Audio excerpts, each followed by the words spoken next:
ନମସ୍କାର ଦର୍ଶକ ବନ୍ଧୁ, ଜୟ ଜଗନ୍ନାଥ। ଆଜି ହେଉଛି ଡିସେମ୍ବର 20 ତାରିଖ ଶୁକ୍ରବାର। ଆପଣମାନଙ୍କ ପାଇଁ ନେଇ ଆସିଛି ଆଜି ଦିନର କେତୋଟି ଗୁରୁତ୍ୱପୂର୍ଣ୍ଣ ଖବର। ସେଥିପାଇଁ ଭିଡ଼ିଓକୁ ଶେଷ ପର୍ଯ୍ୟନ୍ତ ଦେଖନ୍ତୁ ଏବଂ ଆପଣଙ୍କର ଭଲ ପାଇବା ସ୍ୱରୂପ ଗୋଟେ ଗୋଟେ ଲାଇକ୍ କରିଦିଅନ୍ତୁ। ତା ପୂର୍ବରୁ ଚ୍ୟାନେଲରେ ନ ଥିଲେ ଚ୍ୟାନେଲକୁ ସବସ୍କ୍ରାଇବ୍ କରିଦିଅନ୍ତୁ।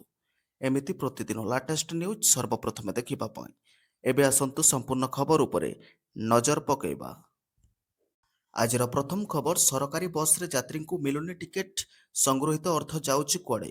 କନ୍ଧମାଳ ଜିଲ୍ଲା ଦାରିଙ୍ଗବାଡ଼ି ବ୍ଲକ କେରୁବାଡ଼ିଠାରୁ ଫୁଲବାଣୀକୁ ଯାତାୟାତ କରୁଥିବା ସରକାରୀ ଯାତ୍ରୀବାହୀ ବସ୍ରେ ସମସ୍ତ ଯାତ୍ରୀଙ୍କୁ ବସ୍ର କର୍ମଚାରୀ ବା ଟିକେଟ୍ ସଂଗ୍ରହକାରୀ ଟିକେଟ୍ ବାବଦକୁ ଅର୍ଥ ସଂଗ୍ରହ କରୁଥିଲେ ସୁଦ୍ଧା ଯାତ୍ରୀଙ୍କୁ ଅର୍ଥ ବାବଦରେ ଟିକେଟ୍ ଖଣ୍ଡେ ଦେବାକୁ ପଛଘୁଞ୍ଚା ଦେଉଛନ୍ତି। ତେବେ ଯଦି ଯାତ୍ରୀ ତାର ପ୍ରାପ୍ୟ ଦେଇ ବସ୍ରେ ଯାତ୍ରା କରୁଛନ୍ତି, ସେ ସେହି ଅର୍ଥ ବଦଳରେ ଟିକେଟ୍ ଖଣ୍ଡେ ପାଇବା ନିୟମ ଓ ଅଧିକାର ରହିଛି। କିନ୍ତୁ ତାହା ଉପରେ ସ୍ୱଚ୍ଛତା ରହୁନଥିବା ଅଭିଯୋଗ ହେଉଛି। ତେବେ ଟିକେଟ୍ ଅର୍ଥ ସରକାରଙ୍କ ଖାତାକୁ ଯିବା ବଦଳରେ ଏହା ତୋଷରପାତ ହେଉଥିବା ଅଭିଯୋଗ ହେଉଛି। ବିନା ଟିକେଟରେ ବସ୍ରେ ଯାତ୍ରା କରିବା ଦଣ୍ଡନୀୟ ଅପରାଧ ହୋଇଥିଲେ ସୁଦ୍ଧା ଯାତ୍ରୀଙ୍କ ସୁରକ୍ଷା ଦିଗରେ ବସ୍ରେ ଏହି ଦାୟିତ୍ୱରେ ରହିଥିବା କଣ୍ଡକ୍ଟର କିନ୍ତୁ ଲୋକଙ୍କ ସୁରକ୍ଷା ପ୍ରତି ଧ୍ୟାନ ନ ଦେଇ ନିଜ ସୁବିଧାରେ ଚଞ୍ଚକତା କରୁଥିବା ଅଭିଯୋଗ ହେଉଛି। ଏନେ ଜିଲ୍ଲା ପ୍ରଶାସନ ଓ ରାଜ୍ୟ ପରିବହନ ବିଭାଗ ତଦନ୍ତ କରି ଦୃଢ଼ କାର୍ଯ୍ୟାନୁଷ୍ଠାନ ଗ୍ରହଣ କରିବାକୁ ସାଧାରଣ ଦାବି ହେଉଛି। ଯାତ୍ରୀମାନଙ୍କ ନିକଟରେ ଟିକେଟ୍ ନଥିଲେ କୌଣସି ସ୍ଥାନରେ ଅଘଟଣ ଘଟିଲେ ଯାତ୍ରୀମାନେ ସରକାରୀ କିମ୍ବା ବୀମା ଅର୍ଥ ପାଇବା ନେଇ ସନ୍ଦେହ ସୃଷ୍ଟି ହୋଇଛି। ସୂଚନାଯୋଗ୍ୟ, କେରୁବାଡ଼ିଠାରୁ ବାହାରୁଥିବା ଏହି ବସ୍ ଦାରିଙ୍ଗବାଡ଼ି, ସିମନବାଡ଼ି, ରାଇକିଆ, ବାବୁରିଆ, ଟିକାବାଲି ହୋଇ ଫୁଲବାଣୀ ପ୍ରାୟ ଦୈନିକ ଯିବା ଓ ଆସିବା 250 କିଲୋମିଟର ହେଉଛି। ଏହି ମଧ୍ୟରେ ଯାତ୍ରୀ ସିଧା ଫୁଲବାଣୀ ସମେତ ବିଭିନ୍ନ ସ୍ଥାନକୁ ଯାତାୟାତ କରୁଛନ୍ତି ବୋଲି ବସ୍ର ଭିଡ଼ ଯୋଗୁଁ ଟିକେଟ୍ ଦେବା ସମ୍ଭବ ହେଉନଥିବା ଦାୟିତ୍ୱରେ ରହିଥିବା କଣ୍ଡକ୍ଟର ନିଜ ନାମ ସରୋଜ କୁମାର ନାୟକ କହିଛନ୍ତି। ବସ୍ ରହିବା ପରେ ଆମେ ଟିକେଟ୍ କାଟି ହିସାବ ଦେଉଛୁ ବୋଲି ସେ କହିଛନ୍ତି। ତେଣୁ ଜଣେ ଯାତ୍ରୀ ଟିକେଟ୍ ପାଇବା ଅଧିକାର ରହିଥିବା ବେଳେ ଟିକେଟ୍ କିଭଳି ଦିଆଯାଉ ନାହିଁ ତାର ତଦନ୍ତ ସହ କାର୍ଯ୍ୟାନୁଷ୍ଠାନ ଗ୍ରହଣ ସହ ଟିକେଟ୍ ଦେବା ବାଧ୍ୟତା ଓ ନିଶ୍ଚିତ କରାଯିବାକୁ ଦାବି ହେଉଛି। ପରବର୍ତ୍ତୀ ଖବର, ନୂଆ ବର୍ଷରେ ଅଘଟଣ, ଦ୍ରୁତ ଗତିରେ ଆସି ମହିଳାଙ୍କୁ ଧକ୍କା ଦେଲା କାର୍। 10 ମିଟର ଦୂରରେ ଯାଇ ବର୍ଷ ଆରମ୍ଭରୁ ଏକ ଦୁଃଖଦ ଘଟଣା ଘଟିଛି। କଳାହାଣ୍ଡି ଜିଲ୍ଲା ଲାଞ୍ଜିଗଡ଼ ଥାନା ଅନ୍ତର୍ଗତ ଆଶ୍ରମପଡ଼ା ନିକଟରେ ଏକ ଅଜଣା ଗାଡ଼ି ଧକ୍କାରେ ଜଣେ ବିଧବା ମହିଳାଙ୍କ ମୃତ୍ୟୁ ଘଟିଛି।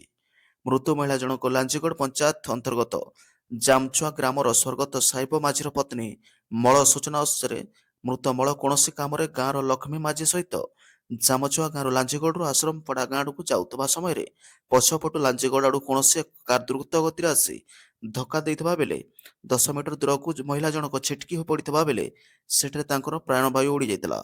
ଧକ୍କା ଦେଇଥିବା ଗାଡ଼ି ସେଠାରୁ ଫେରାର ହୋଇଯାଇଥିଲା। ଖବର ପୁଣି ପରିବାର ଲୋକେ ଘଟଣାସ୍ଥଳରେ ପହଞ୍ଚିଥିଲେ ଏବଂ କ୍ଷତିପୂରଣ ଏବଂ ମୃତ ମହିଳାଙ୍କୁ ନ୍ୟାୟ ଦାବିରେ ରାସ୍ତା ଉପରେ ଶବ ରଖି ଲାଞ୍ଜିଗଡ଼ଠାରୁ ବିଶ୍ୱନାଥପୁରକୁ ସଂଯୋଗ କରୁଥିବା ମୁଖ୍ୟ ରାସ୍ତା ଅବରୋଧ କରିଥିଲେ। ଦୁର୍ଘଟଣା ଦେଖି ନିକଟସ୍ଥ ଲୋକେ ଲାଞ୍ଜିଗଡ଼ ପୋଲିସକୁ ଖବର ଦେଇଥିଲେ।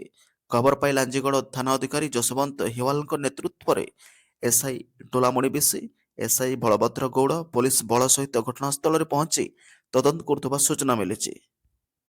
ପରବର୍ତ୍ତୀ ଖବର, ବିଷବାୟୁ ବଳୟରେ ଓଡ଼ିଶା, ନୂଆ ବର୍ଷରେ ବିଷବାୟୁ ବଳୟରେ ଓଡ଼ିଶା।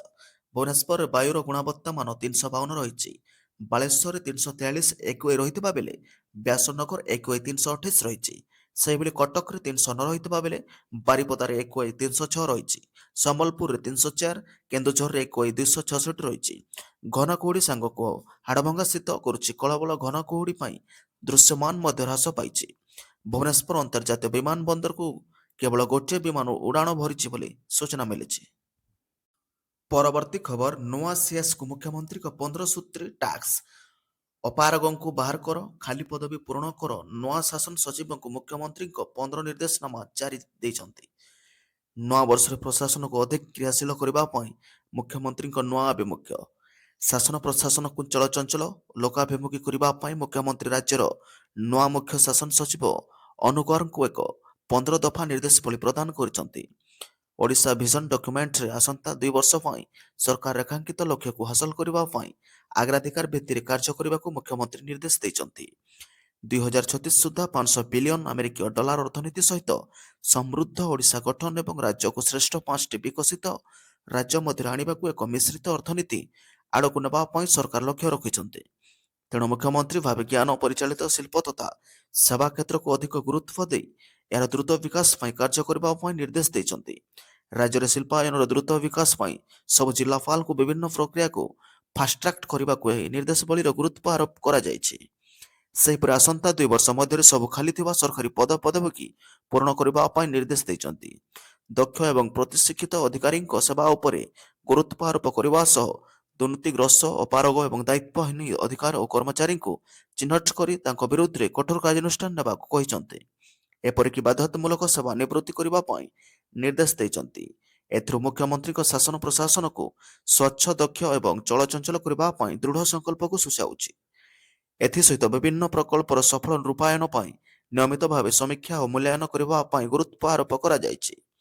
ଗବେଷଣା ଓ ମୂଲ୍ୟାୟନକୁ ଜୋର ଦେବା ପାଇଁ ନବକୃଷ୍ଣ ଚୌଧୁରୀ ଉନ୍ନୟନ ଗବେଷଣା କେନ୍ଦ୍ରକୁ ଏକ ଉତ୍କୃଷ୍ଟ କେନ୍ଦ୍ର ଭାବେ ଗଢ଼ି ତୋଳିବାକୁ ନିର୍ଦ୍ଦେଶ ଦିଆଯାଇଛି। ସବୁ ପ୍ରକାର ସରକାରୀ କାର୍ଯ୍ୟ, ବିଶେଷ ଭାବେ ନୋଟିସ୍, ବିଜ୍ଞପ୍ତି, ପତ୍ର ବିନିମୟକୁ କେବଳ ଓଡ଼ିଆ ଭାଷାରେ କରିବା ପାଇଁ ମୁଖ୍ୟମନ୍ତ୍ରୀ ନିର୍ଦ୍ଦେଶ ଦେଇଛନ୍ତି। ସଚିବାଳୟଠାରୁ ବ୍ଲକ ସ୍ତର ପର୍ଯ୍ୟନ୍ତ ସମସ୍ତ ଅଧିକାରୀଙ୍କୁ ଏହି ନିର୍ଦ୍ଦେଶକୁ କଡ଼ାକଡ଼ି ଭାବେ ପାଳନ କରିବା ପାଇଁ କୁହାଯାଇଛି। ଏହି ଦିଗରେ ଖିଲାଫକାରୀଙ୍କୁ କୈଫିୟତ ତଲବ କରିବା ପାଇଁ ବି କୁହାଯାଇଛି। ତେଣୁ ଓଡ଼ିଆ ଭାଷାକୁ ସରକାରୀ ଭାଷାରେ ବ୍ୟବହାର କରିବା ପାଇଁ ପ୍ରତିବଦ୍ଧତାର ବାର୍ତ୍ତା ମଧ୍ୟ ମୁଖ୍ୟମନ୍ତ୍ରୀ ଦେଇଛନ୍ତି। ମୁଖ୍ୟମନ୍ତ୍ରୀ ଲୋକଙ୍କ ଅଭିଯୋଗ ଶୁଣାଣିକୁ ଅତ୍ୟନ୍ତ ଗୁରୁତ୍ୱର ସହିତ ବିଚାରକୁ ନେବାକୁ ନିର୍ଦ୍ଦେଶ ଦେଇଛନ୍ତି। ସଚିବାଳୟଠାରୁ ଆରମ୍ଭ କରି ବ୍ଲକ ଓ ତହସିଲ ପର୍ଯ୍ୟନ୍ତ ସବୁ ଅଧିକାରୀଙ୍କୁ ଲୋକଙ୍କ ଅଭିଯୋଗ ଶୁଣି ତାଙ୍କୁ ତୁରନ୍ତ ସମାଧାନ କରିବାକୁ ନିର୍ଦ୍ଦେଶ ଦେଇଛନ୍ତି। ଅଭିଯୋଗ ଶୁଣାଣି ପାଇଁ ସୋସିଆଲ ମିଡିଆକୁ ବହୁଳ ବ୍ୟବହାର କରିବା ପାଇଁ ପରାମର୍ଶ ଦେଇଛନ୍ତି। ଲୋକଙ୍କ ସମସ୍ୟାକୁ ନିଜ ଆଖିରେ ଦେଖି ତାହାର ସମାଧାନ କରିବା ପାଇଁ ସବୁ ସ୍ତରର ଅଧିକାରୀଙ୍କୁ କ୍ଷେତ୍ର ପରିଦର୍ଶନ ପାଇଁ ପରାମର୍ଶ ଦେଇଛନ୍ତି। କ୍ଷେତ୍ର ପରିଦର୍ଶନ ସହିତ ସବୁ ଅଧିକାରୀଙ୍କୁ ପରିଦର୍ଶନର ଫଳାଫଳ ରିପୋର୍ଟ ପ୍ରଦାନ କରିବା ପାଇଁ ନିର୍ଦ୍ଦେଶ ଦିଆଯାଇଛି, ଯାହା ଅଧିକାରୀଙ୍କ କାର୍ଯ୍ୟଦକ୍ଷତା ମୂଲ୍ୟାୟନରେ ବିବେଚିତ ହେବ।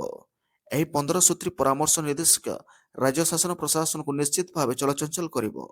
ଏହି ନିର୍ଦ୍ଦେଶିକାର ମୁଖ୍ୟ ଉଦ୍ଦେଶ୍ୟ ହେଉଛି ପ୍ରଶାସନକୁ ସ୍ୱଚ୍ଛ, ଦକ୍ଷ, ଲୋକାଭିମୁଖୀ ତଥା ଗତିଶୀଳ କରିବ ବୋଲି ସାଧାରଣ ଚର୍ଚ୍ଚା ହେଉଛି। ନୂଆବର୍ଷକୁ ଦୃଷ୍ଟିରେ ରଖି ନୂଆ ମୁଖ୍ୟ ଶାସନ ସଚିବଙ୍କୁ ଏହି ପତ୍ର କେତେ ଦୂର ପ୍ରଶାସନକୁ ଚଳଚଞ୍ଚଳ କରିପାରୁଛି ତାହା ଦେଖିବାକୁ ବାକି ରହିଲା ବୋଲି ସୂଚନା ମିଳିଛି। ପରବର୍ତ୍ତୀ ଖବର, ନବବର୍ଷରେ ଶୁଭେଚ୍ଛା ନୁହେଁ, ଭାରତକୁ ଧମକ ଦେଲା ପାକିସ୍ତାନ। କହିଲା ସାରା ବିଶ୍ୱ ପାଳୁଛି ନୂଆବର୍ଷ। ଚାରିଆଡ଼େ ଉତ୍ସାହର ମାହୋଲ। ଦେଶ ଦେଶ ମଧ୍ୟରେ ଶୁଭେଚ୍ଛା ଆଦାନ ପ୍ରଦାନ ଚାଲିଛି। ସବୁ ରାଗ, ସବୁ ମନମତାନ୍ତରକୁ ଭୁଲି ନୂଆ ସମ୍ପର୍କ ଗଢ଼ିବାକୁ ସମସ୍ତେ ପ୍ରୟାସ କରୁଛନ୍ତି। କିନ୍ତୁ ଏଭଳି ଏକ ବଡ଼ ଦିନରେ ପାକିସ୍ତାନ ଶୁଭେଚ୍ଛା ଜଣାଇବା ବଦଳରେ ଭାରତକୁ ଦେଇଛି ଧମକ। ନୂତନ ବର୍ଷରେ ପାକିସ୍ତାନ ପୁଣି ଥରେ ଆକ୍ରମଣ ମନୋଭାବ ପ୍ରଦର୍ଶନ କରିଛି। ଭାରତର ନାଁ ନେଇ ପାକିସ୍ତାନର ସେନା ମୁଖ୍ୟ ଜେନେରାଲ ଅସିମ ମୁନିର ଏକ କଡ଼ା ଚେତାବନୀ ଦେଇ କହିଛନ୍ତି ଯେ ପାକିସ୍ତାନର କ୍ଷେତ୍ରୀୟ ଅଖଣ୍ଡତାର ଯେକୌଣସି ପ୍ରତ୍ୟକ୍ଷ କିମ୍ବା ପରୋକ୍ଷ ଉଲ୍ଲଂଘନକୁ ଦୃଢ଼ ଏବଂ ନିର୍ଣ୍ଣାୟକ ଜବାବ ଦିଆଯିବ। ଏହି ବିବୃତ୍ତି ଏପରି ଏକ ସମୟରେ ଆସିଛି ଯେତେବେଳେ ପାକିସ୍ତାନ ନିଜେ ଆଭ୍ୟନ୍ତରୀଣ ଅଶାନ୍ତି ଏବଂ ଆତଙ୍କବାଦର ଏକ ଗମ୍ଭୀର ସମସ୍ୟା ସହିତ ସଂଘର୍ଷ କରୁଛି। ରାୱଲପିଣ୍ଡିର ଜେନେରାଲ ହେଡକ୍ୱାର୍ଟର୍ସ ଜିକ୍ୟୁରେ ଭର୍ଚୁଆଲି ସ୍ଥାନ ପରେ 18ତମ ଜାତୀୟ କର୍ମଶାଳାରେ ଅଂଶଗ୍ରହଣକାରୀଙ୍କୁ ସମ୍ବୋଧିତ କରି ଜେନେରାଲ ଅସିମ ମୁନିର ଏହି ମନ୍ତବ୍ୟ ଦେଇଛନ୍ତି।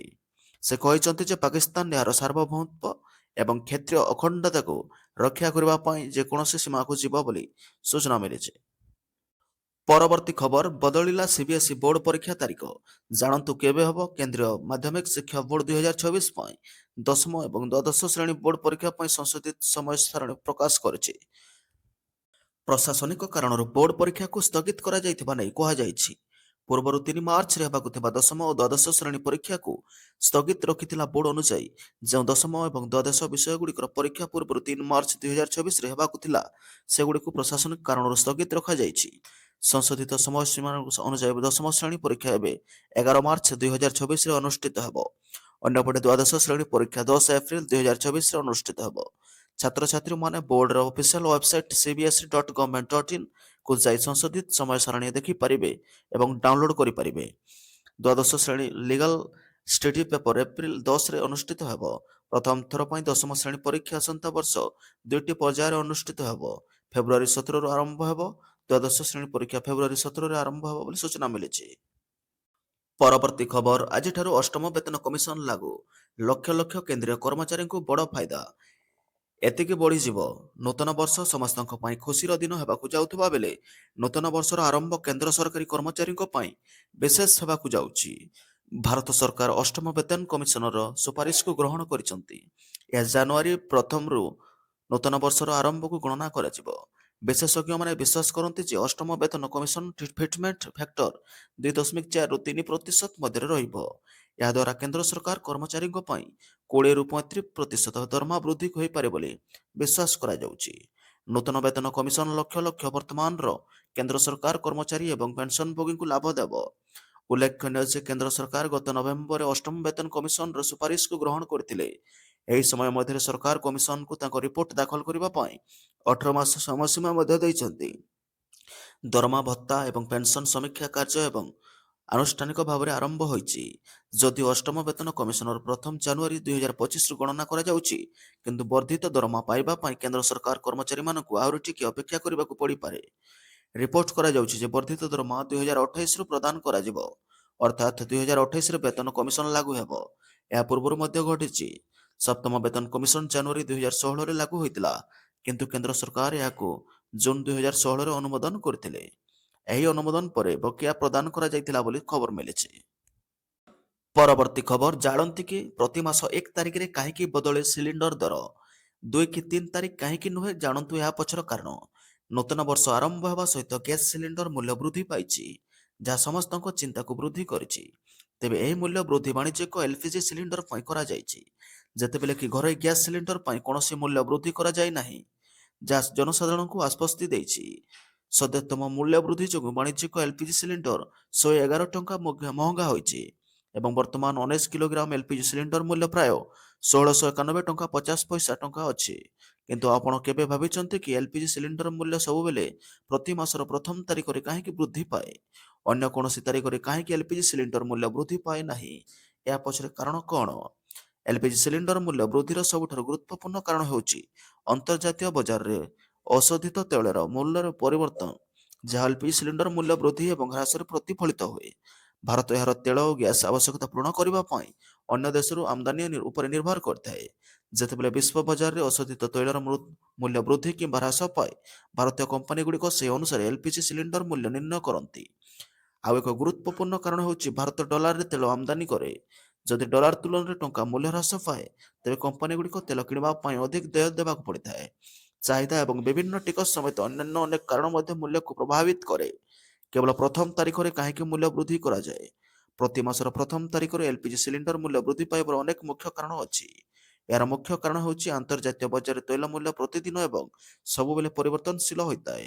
ଏହି ସମସ୍ୟାର ସମାଧାନ ଏବଂ ଜନସାଧାରଣଙ୍କ ଅସୁବିଧାକୁ ହ୍ରାସ କରିବା ପାଇଁ ଏକ ସିଷ୍ଟମ ବିକଶିତ କରାଯାଇଛି, ଯାହା ପ୍ରତି ମାସର ପ୍ରଥମ ତାରିଖରେ ସମସ୍ତ ବିତରକ, ଡିଲର ଏବଂ କମ୍ପ୍ୟୁଟର ସଫ୍ଟୱେରରେ ତୈଳ ମୂଲ୍ୟର ଏକକାଳୀନ ଅପଡେଟ୍ କରାପାରିବ।